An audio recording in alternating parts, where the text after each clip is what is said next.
Hi, நம்ம துபாயில் ஓம்லி food ரெஸ்டாரண்ட்டில் நம்ம இருக்கோம். இப்போது நிறைய வெரைட்டிஸ் இருக்குதுன்னு சொன்னாங்க.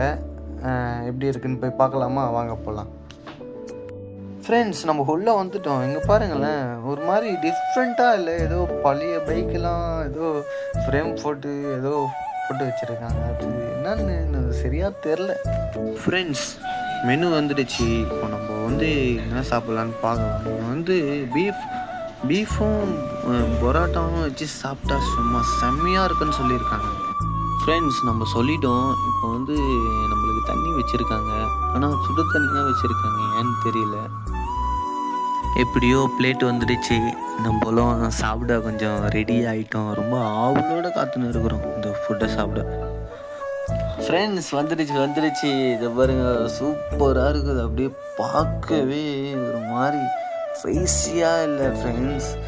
பாருங்களாம், பரோட்டாலாம் எப்படி இருக்குதுன்னு சும்மா கொத்து பரோட்டா போட்ட மாதிரி வேறு லெவலில் இருக்குது ஃப்ரெண்ட்ஸ்.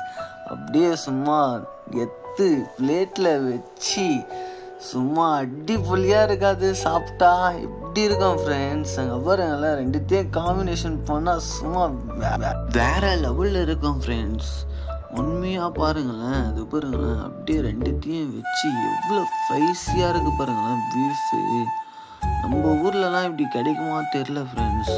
ஆனால் இதை பாருங்களேன், அப்படியே அழுத்தும் போது அப்படியே சூப்பராக இருக்குது ஃப்ரெண்ட்ஸ். இதோ பாருங்க ஃப்ரெண்ட்ஸ், இங்கெல்லாம் சட்டியில் கறி தராங்க ஃப்ரெண்ட்ஸ். இதுக்கு பேர் தான் சட்டி கறின்னு சொல்லுவாங்க. ஆனால் சிக்கன்லாம் இருக்கான்னு தெரில. பீஃப் தான் நாங்கள் ஆர்டர் பண்ணோம். சும்மா லாஸ்ட்டாக அடிப்பொலி ஃப்ரெண்ட்ஸ்.